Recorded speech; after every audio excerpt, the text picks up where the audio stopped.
No, no, no. What the fucking I left the fucking bottom valve open.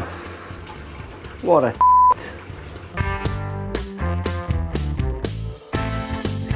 What's it called?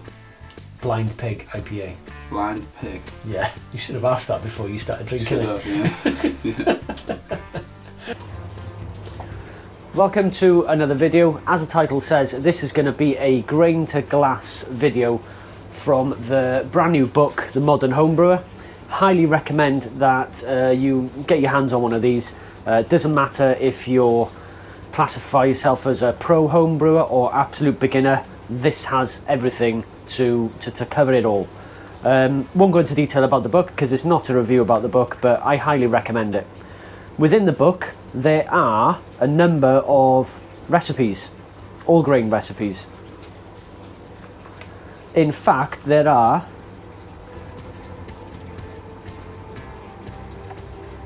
37 all grain recipes within this book, all of which you can purchase from the Malt Miller website as well. So they're all ready to go. You can read about the recipe here. Gives you a bit of background into the brewery, gives you all of the measurements and the methods as well, as recommended by the brewery in most cases as well. So when I was purchasing this book, I thought it would be rude not to chuck in a recipe kit in with my order as well. So I've actually gone for Blind Pig IPA from Russian River Brewing Co. But that's enough about the book. Let's see what the recipe is. The hops come pre-weighed, but in total weight rather than weighed by additions. So you can imagine with an IPA, there's a lot of hops with this one. So these are all the hop goodness. We have Amarillo, Centennial, Cascade, Chinook, Citra, Simcoe, Crystal, and one which is only a little bit of it, Nectaron. Never used this one before. Looking forward to seeing what this smells like. The grains are pre-measured and packaged up, which is handy. Vamos. So I will of course leave the links to both the book and the recipe kit in the description below. I'm not going to share the recipe too much. It kind of, defies the whole point of, investing in the book and going to the Malt Miller to buy the kit. So let's get mashing in and then we'll be back for the individual editions.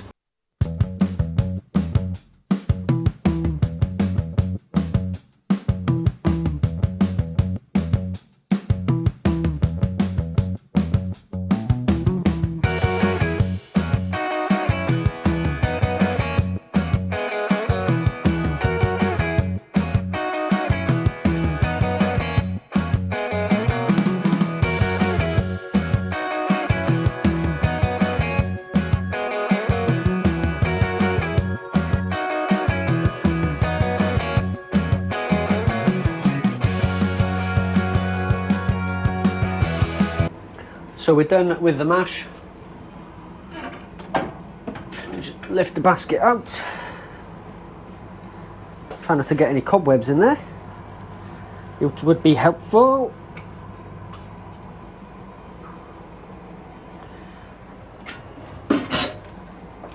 And then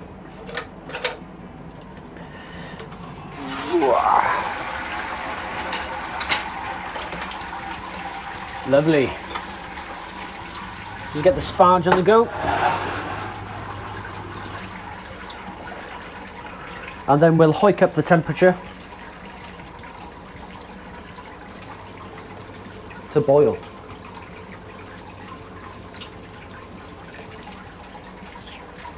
Let's go for it. Right, let's get measuring the hops. So this is all the hops weighed out. That's going to be our first addition going into the boil. That then's going to be 15 minutes left of the boil. I'll chuck a protoflock in there as well. And this bad boy is going to be the hop stand or the whirlpool. And oh, smells incredible. Yes. So in we go with the first edition. We're boiling at 100 degrees. And in we go. Next drop will be at 15 minutes before the end of the boil. Ah, beautiful. So we have 15 minutes left on the boil.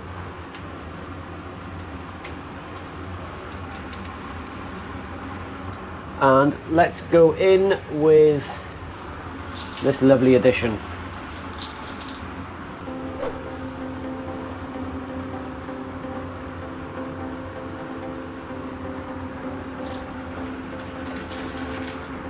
And that's going to be it for 5 minutes. We'll chuck in the protofloc and then we'll do a hop stand with these beauties. Oh, the dry hop's quite significant as well, but we'll go through that when it's dry hop time.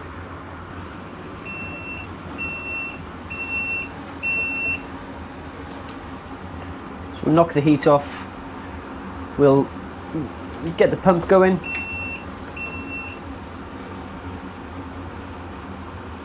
And then what we're going to do, we're going to chill this down to about 80 degrees and then chuck in the hop stand. Okay, I've got the valve for the counterflow chiller just behind this vessel here. So just chuck that on.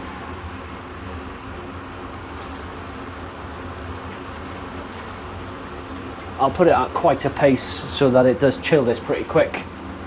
You should see up here that starts changing pretty drastically. Yeah, but we want the kettle itself to be 80 degrees or so, and it's currently at 94. Give it a stir to make sure there's no hot or cold spots about. Yeah, it's creeping back up now, the temperature. So we're just at 80 degrees. What we'll do, we'll knock off the pump, leave everything connected as is, and then we can jump in with the hop stand. And there she be. We'll get a bit of a whirlpool going first, and then in we go. Hops for days. So we'll leave that for about 20 minutes and we'll be back for the transfer. So anyway, we've been at the hop stand for 20 minutes, so we're just going to start transferring through the counterflow chiller and into the fermenter, and then we'll get the yeast onto it. I have changed my shirt because I'm going out for a couple of beers later, so whilst I was at the hop stand I thought might as well get showered and changed, ready to go out. I know I've done a lot with my hair, haven't I? So let's get transferring. I'm half expecting this is going to be quite a slow transfer because of the sheer amount of hops in there. Got myself a lovely Blue Moon with a piece of orange in it.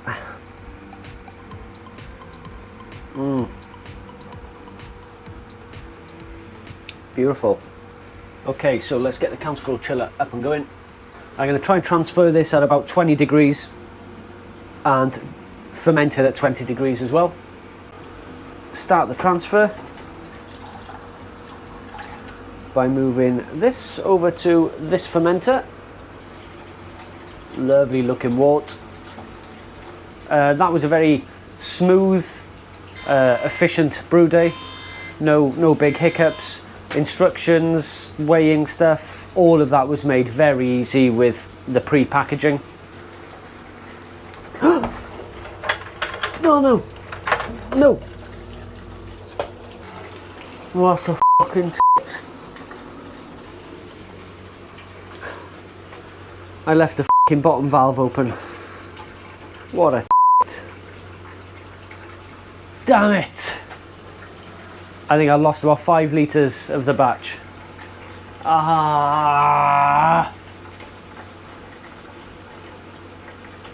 Anyway, I'm off to the pub. I'll see you with the dry hop. What's going on, guys? Just a quick check-in on the mobile phone. This is the dry hop that we're chucking into this beer.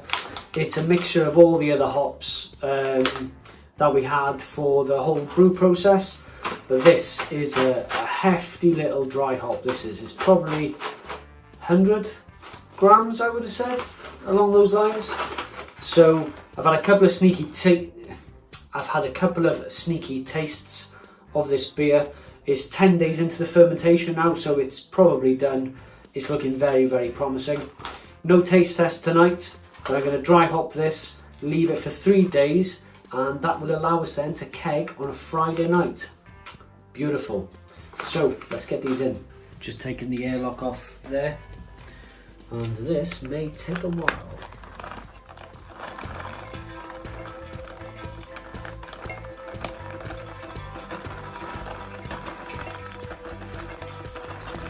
We'll see you at the kegging stage.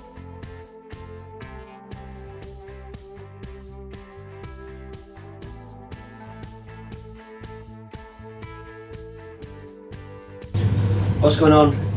You joined me at the kegging stage of this beer. You have to excuse me, I've picked up a bit of a cold. So the beer is in this fermenter at the back here.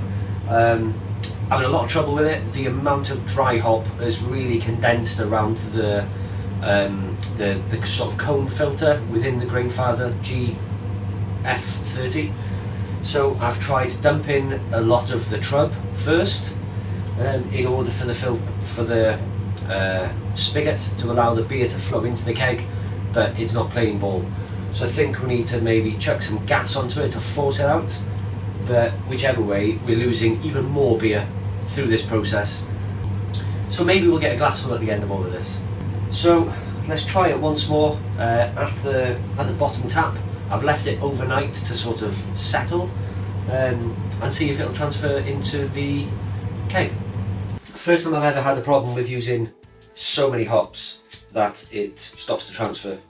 And I did have a sneaky taste last night, I'm not gonna lie, and it tastes incredible. So there's so much pressure gone into the keg, it's actually coming out of the pressure relief valve. I know it doesn't hold much, but the point is, it ain't coming through. Absolute carnage here, boys. Carnage.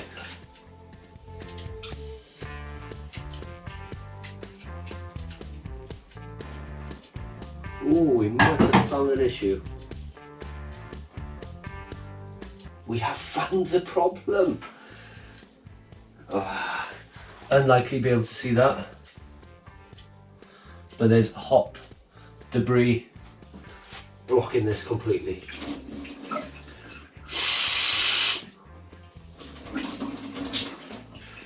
Dipping in some Starsan. Oh, ouch. Doesn't help with scuffs on your knuckles. Ow.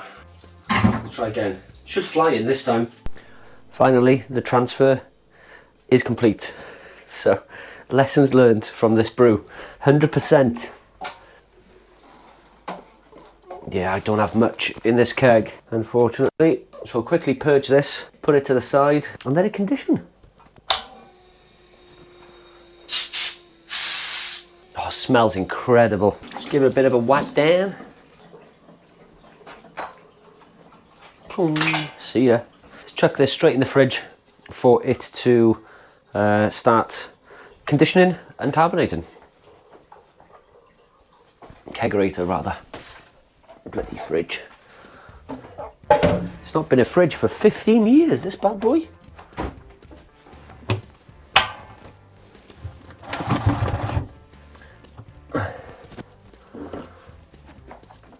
Put the Hefe back.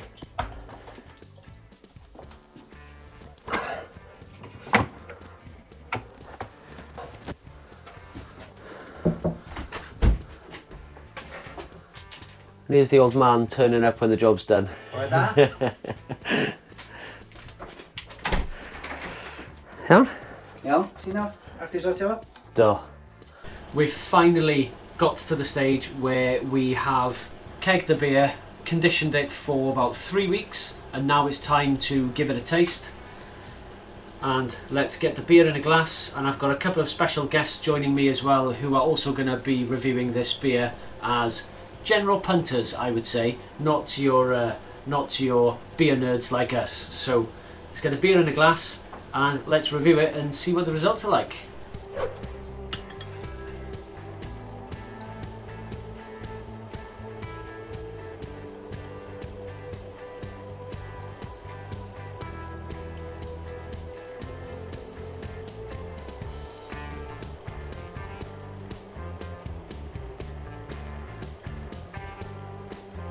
Oh, that's cold.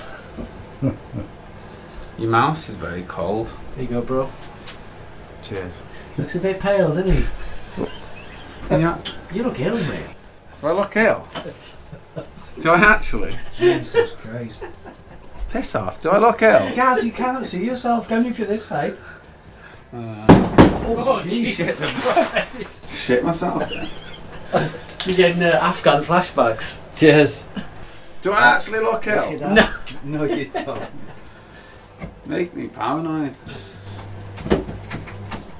Oh, No, Iechyd. Iechyd. Cheers. Iechyd. Look at that.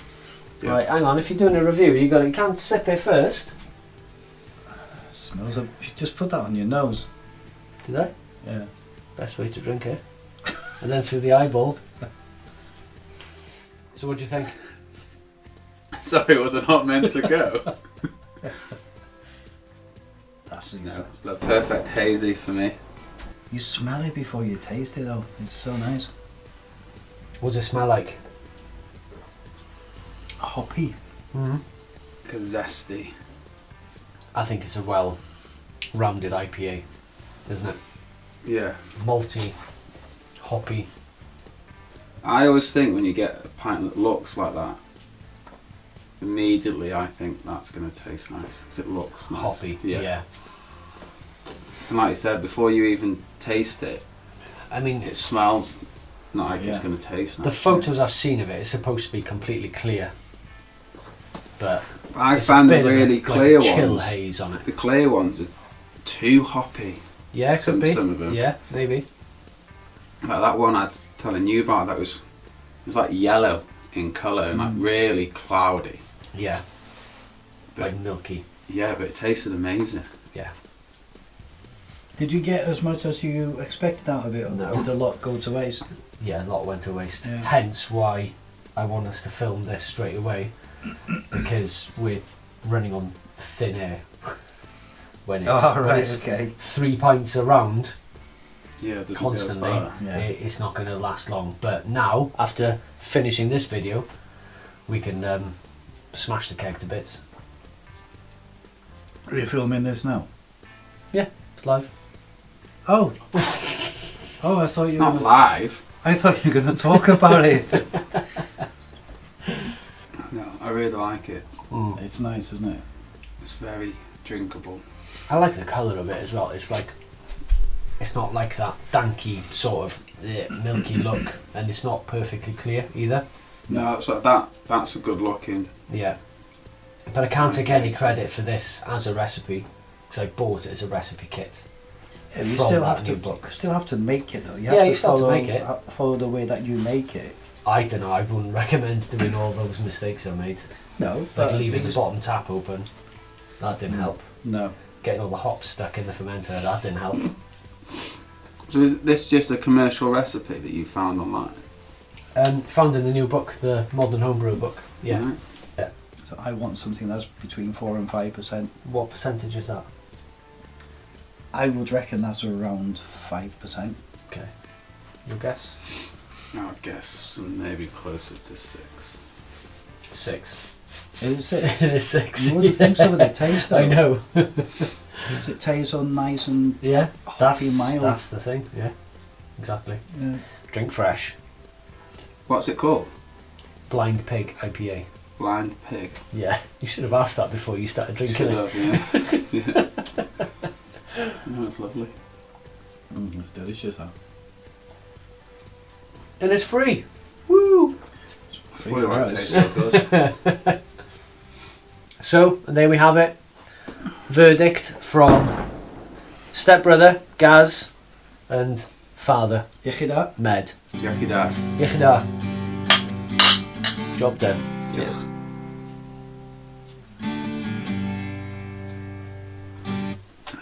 Delish.